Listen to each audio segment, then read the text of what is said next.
I woke up this morning and the first thing that I thought to myself was Jalen Hurts threw for 280 yards, almost 300 passing yards, and the Eagles lost. Wow. Wow. I miss a boring offense. I woke up this morning, I thought to myself, I miss a boring offense. For real. Because passing yards does not always contribute to wins. Passing yards doesn't always mean that you're getting a W. Russell Wilson had over 400 passing yards and he lost the game.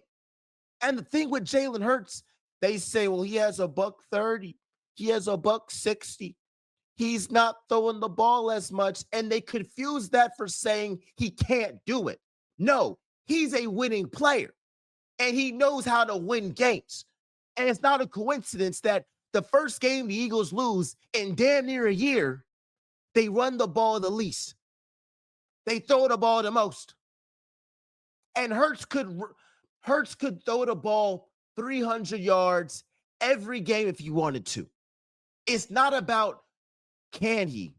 It's not about his ability. It's about winning football. And the Eagles decided to deviate from that to please AJ Brown. And honestly, to please some of the fan base, some of the critics. And you can't do that. And I sound like a big hypocrite right now because I have been saying the passing game should improve. But I'm not saying throw the ball 40 times. I'm not saying, hey, when you're up 17-3, have 19 pass plays and one run play. That's coaching malpractice. It is not a coincidence that the same week AJ Brown posts a cryptic tweet about the Eagles offense, that the following game, when the Eagles are up 17-3, right after Saquon Barkley's 47-yard touchdown run, that they run 19 pass plays to one run play.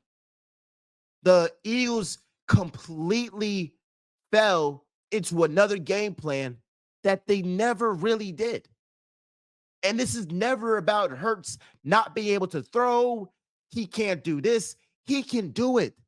We know any game Hurts can throw for 250, 300. I saw him with Jalen Reagor, Quez Watkins throw for 300 something passing yards against the Cardinals in 2020. Like he was in shootouts against Kyler Murray when Kyler Murray was a really damn good quarterback. So it's never about the will, can they, their ability, but it's about winning games. It's about winning football. And this whole AJ Brown stuff, like, I slept on it. And the more I sleep on it, the more that I think about it, something's not right.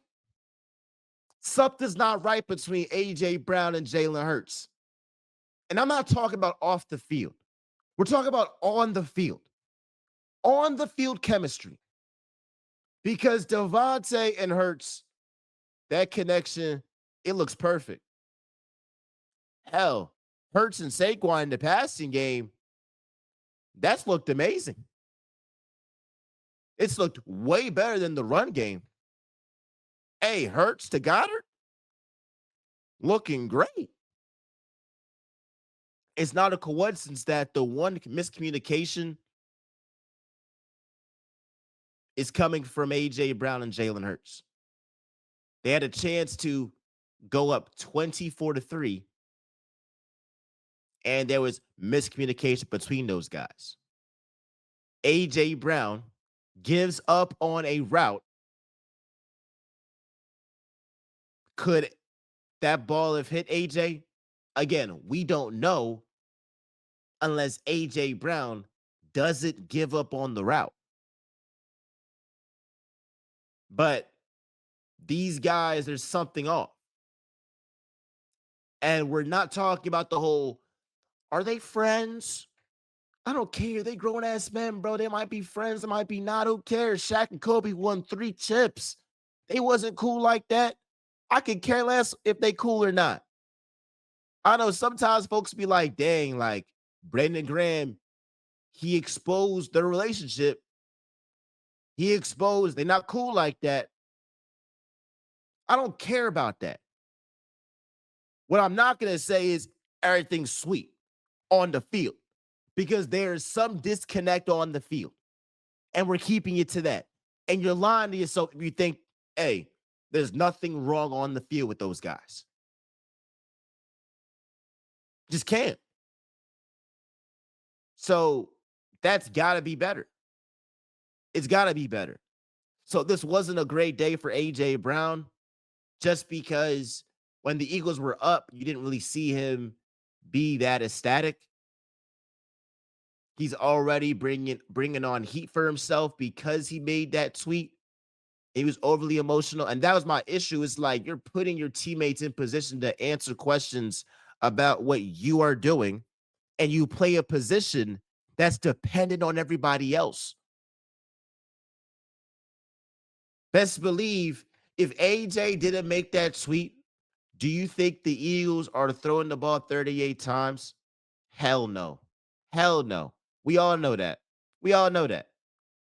And so that's the one thing that just sticks out to me. And when I wake up this morning, I think to myself, hey, dog, bring back that boring offense because clearly that works. Clearly that works. So that's what it was offensively when I first want to start. Defensively, I want to give respect to Cortland Sutton. Like Cortland Sutton deserves hella respect. And he's a guy that when you talk about the best receivers in the league, nobody says Cortland Sutton because he's not one of the main guys. But against Quinyon Mitchell, Cortland Sutton won that matchup. And it wasn't like Quinyon was getting cooked. Like he was just, getting burnt. He was just burnt toast. No, like he was right there. Quinyon was right there. But Cortland Sutton was just better. He was better that day. And every corner has a day where they're not on their game completely. Obviously, Quinyon had his best game as a pro against the Buccaneers. He follows that up with probably his worst game as a pro. And Cortland Sutton had some phenomenal catches on him. But I got to give credit to Cortland Sutton. It wasn't about like Quinyon not having it. It was more about Cortland Sutton showing up. And he's a guy that's probably what? Top 14, 13, 15 receiver, but he's not top 10 in the league. But it goes to show you that, hey, bro, it's the NFL. It's the NFL. These guys are freaking nice. Like a middle of the pack wide receiver one can still cook one of the top 5 quarterbacks in the league, in my opinion. So Cortland Sutton is a huge reason why the Broncos won this game, and he deserves a lot of respect. Another guy that deserves a lot of respect, Sean Payton deserves hella respect. And when I look at Sean Payton being a head coach that also calls plays, I'm jealous. When I look at Sean McVay, Kyle Shanahan, and Andy Reid being head coaches that also call plays, I'm jealous. Because, hey, the quarterback for those teams doesn't have to worry about inconsistencies in play calling because they have a fantastic offensive mind that's going to be that common denominator, whether an offensive coordinator leaves or goes. There have been so many guys that Andy Reid has had as his offensive coordinator. They've gone somewhere else, and the Chiefs haven't skipped a beat. Same thing with Sean McVay. Same thing with Kevin O'Connell. And Matthew Stafford, Patrick Mahomes, Bo Nix. These guys benefit a lot from that. Jalen Hurts every single year has had a new play caller. And I love Nick Sirianni. And I think that He's a great coach in this league, and you might not like the guy, but you cannot dispute his record. But best believe if Sirianni could call plays like a Sean McVay, like a Kyle Shanahan, like an Andy Reid, and just be competent calling plays. You ain't even got to be like Andy Reid. If you were just competent, middle of the pack, the Eagles would be in great position. But the issue is Nick Sirianni can't call plays. So because of that, I don't trust anybody that he hires in-house, because what new, fresh ideas is Kevin Patullo bringing that Nick Sirianni hasn't also thought of, that Nick Sirianni hasn't also co-signed? See, Shane Steichen was easily Nick Sirianni's best hire. And they were buddies with the Colts, I believe, or like they shared the same, I believe they were buddies there. And he brought this guy, and that was a home run.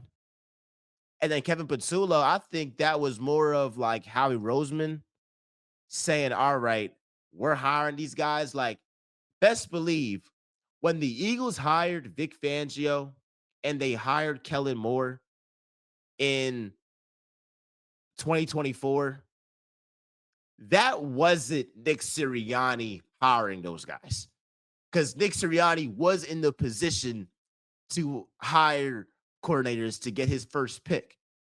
That was Howie Roseman picking Vic Fangio. That was Howie Roseman picking Kellen Moore. That's just what it was. Now the Eagles win a Super Bowl, and then now it's like, hey, Nick, you got more staying now. Pick your guy. He picked Kevin Patullo. It's looking terrible.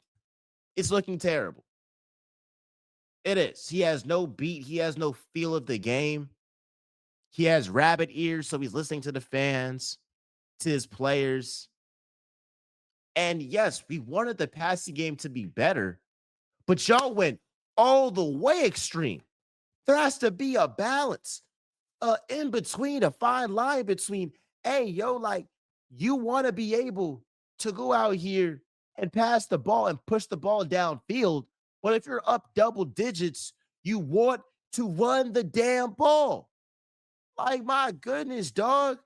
So KP, I don't know if the Eagles can win with KP. I don't know if they can.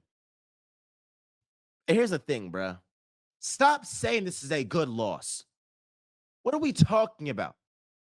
The Eagles haven't had a complete game offensively all year. Stop saying, well, this is a good loss, to give the Eagles perspective so they don't stay complacent. I don't know. When they blocked 2 field goals and beat the Rams when they were down 19 points, or when they almost lost against the Buccaneers, or when against the Cowboys, they almost could have lost against them, or against the Chiefs when they could have lost against them. All of those games were close and it could have gone either way. Those were the games that you say to yourself, okay, yes, we won, but this don't feel good. We got to go ahead and fix some stuff. And now the Eagles lost, and we're saying, yeah, this is good for them. No, they have to do it.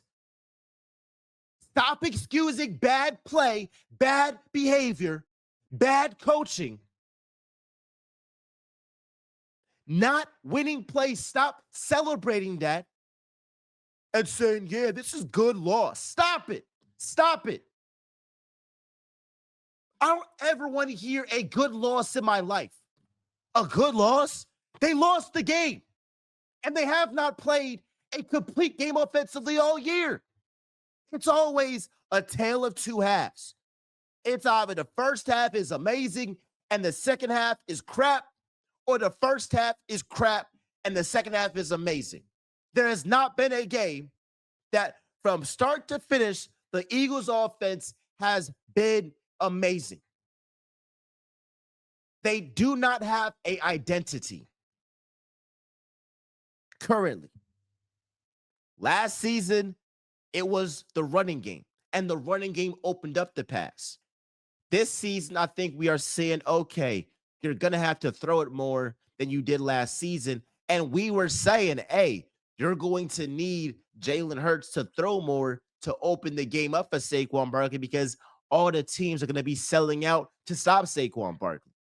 But then again, you cannot go all the way extreme where you are forgetting you have a guy that ran for 2,000 rushing yards last season.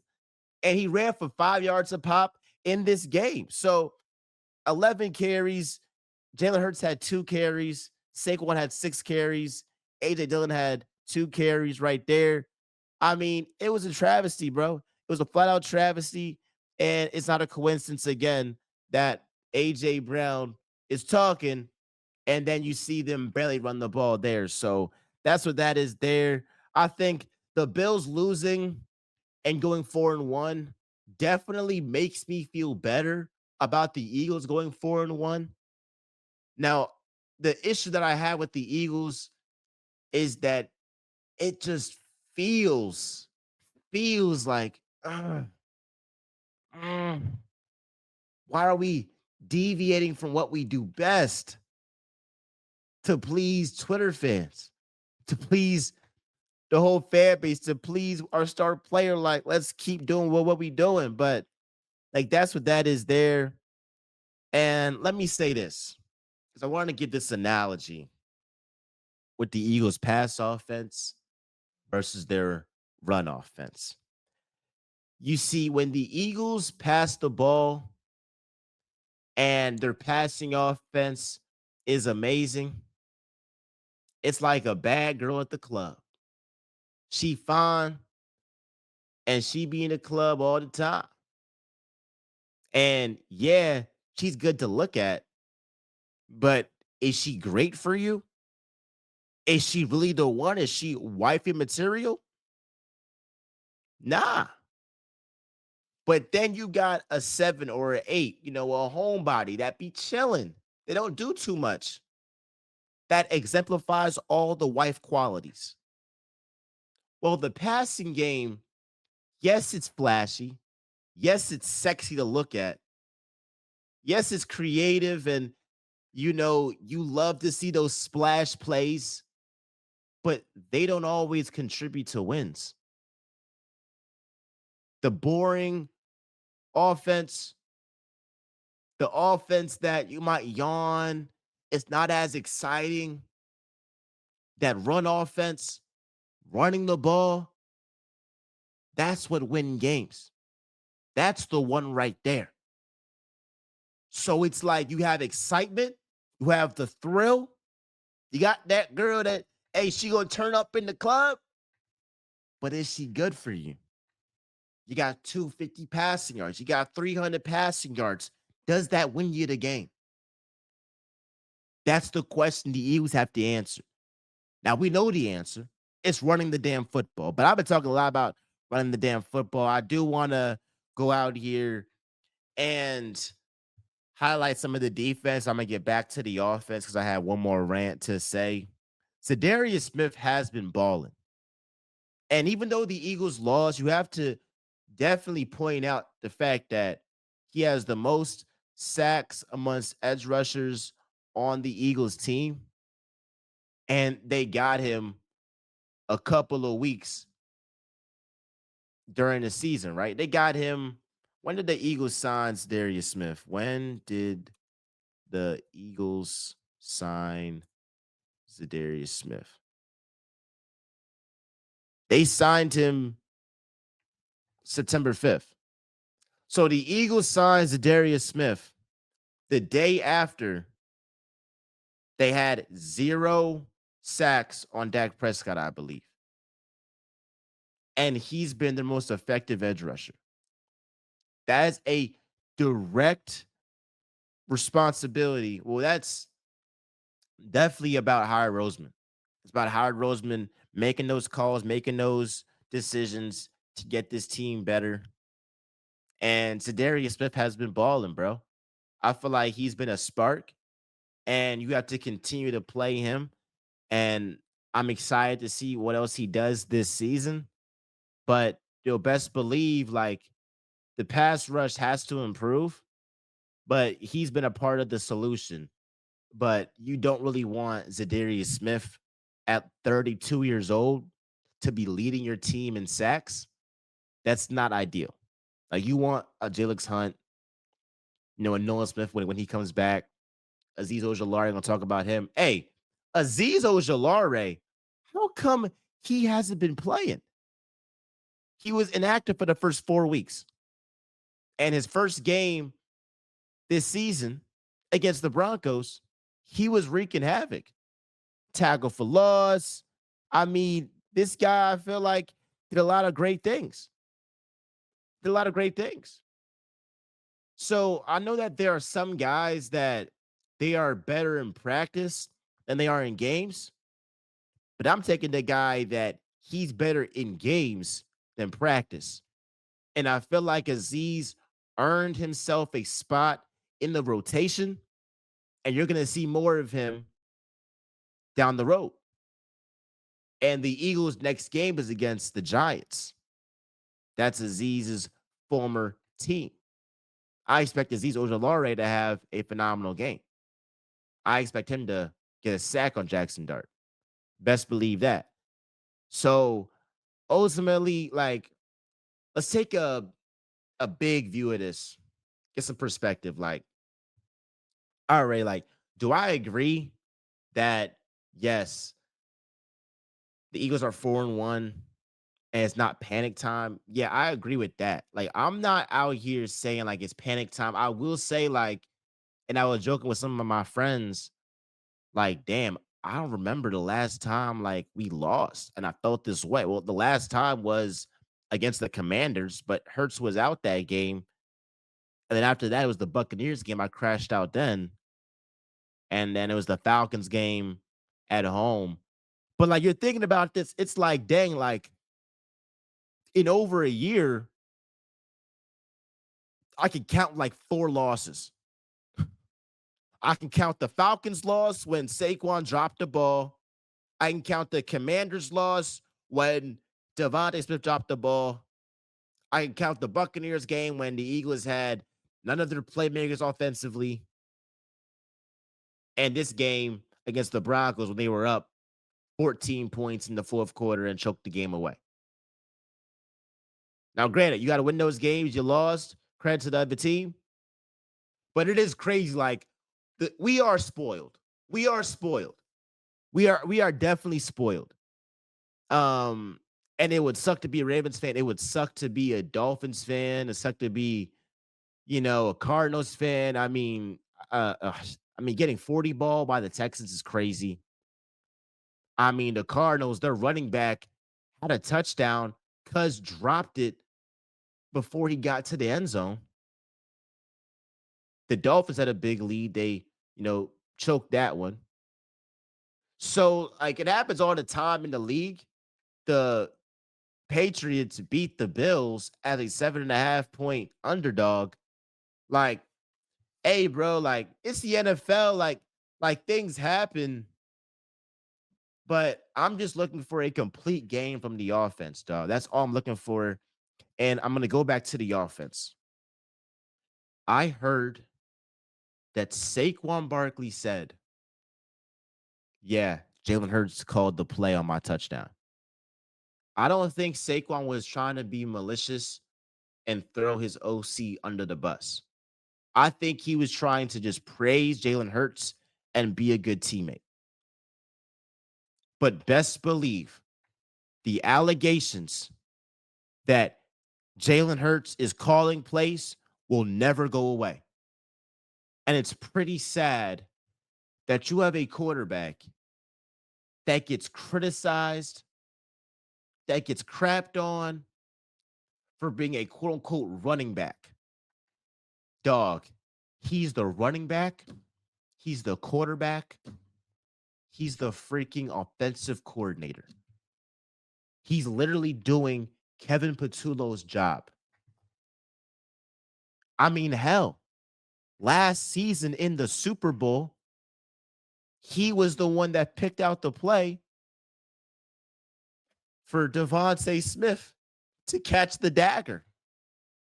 I mean, Jalen Hurts should pull a Peyton Manning and effectively be the coach at the line of scrimmage. That's what Peyton Manning was, and Peyton Manning revolutionized the game by being able to essentially be the extension of the coaching staff on the field. Hurts has been getting mentored by Peyton Manning. Peyton Manning has said, yeah, Hurts hits me up for this and that. He wants knowledge, he wants wisdom. Well, guess what, Hurts? You better get some more lessons from Peyton Manning because your OC is ass, your OC is buns, and it's going to be on you to save the day. That's what it's going to be. So it really sucks. Am I shocked? I'm not shocked. I mean, we saw in the Rams game, Hurts basically say, all right, dog, I'm calling plays now. I'm the captain now. And they came back from 19-point deficit. Like, again, the offensive coordinator, the Eagles have so much talent offensively that they're going to put up points regardless. The question is, like, can they have a complete game offensively? I love y'all. I appreciate y'all. It is Real Talk with MJ. Well, I know I always keep it real. And the last thing I got to say, there should be no concerns with the Eagles defense. I know they're going to get it right. It's about the offense. Look, did Quinion not have his best day? Yeah. Cortland Sutton won that battle. Tip your cap to him. Cool. But all in all, the Eagles defense has been much better and much more consistent than the Eagles offensively. Now, you can nitpick. You can talk about Keely Ringo and cornerback too. And I agree, like, that's a weakness. And there's a drop off from Darius Slay. And you can talk about the rushing defense, which I feel like it's definitely alarming that they haven't been able to stop the run as well as they did last season. I want to bring back Nakobe Dean to help stop that. But if the offense had a complete game, the Eagles would be 5-0. It's on the offense. You're paying AJ Brown, Devontae Smith, Jalen Hurts, that O-line, Mailata, Lane, Dickerson. You got Dallas Goedert. You got Saquon Barkley. Like, the offense, if there's ever a unit that they're the ones that's having to carry this Eagles team, it would be the offense. The defense lost a bunch of guys. The offense lost one guy. The Eagles defense lost Brandon Graham. It lost Josh Sweat. It lost Milton Williams. It lost Darius Slay. It lost CJ Gardner-Johnson. Hell, it lost Nakobe Dean. And I feel like the defense has been more consistent than the offense that only lost Mekhi Becton. Now, I think that a lot of us underrated Mekhi Becton. I'll be the first to say that because I thought, hey, Tyler Steen, he's a guy that is drafted by the Eagles and there shouldn't really be a drop-off. There's definitely a drop-off. Is it huge? It's not huge, but it's definitely a drop-off. Like you can see it. And I think Mekhi Becton's presence has definitely been felt. Like, he's a guy that was phenomenal in the run game. And the Eagles are missing him for sure. So, like, that's what the thing is. The offense has to get better. Tomorrow, we're going to do Eagles-Giants preview. I'm glad that they can kind of just, get their minds off this and go straight to the Giants game. I'm going to be there. Shout out to StubHub. I'll be there in the building and all that jazz. So I think that this is an opportunity for the Eagles to go back to what they do best. And what is that? It's running the damn football. And I don't want to hear any complaining from AJ Brown. Dog. If you complain, you have got to deliver. And he did not deliver in this game. I love y'all. Appreciate y'all. And I'll always keep it real. I'm out, y'all.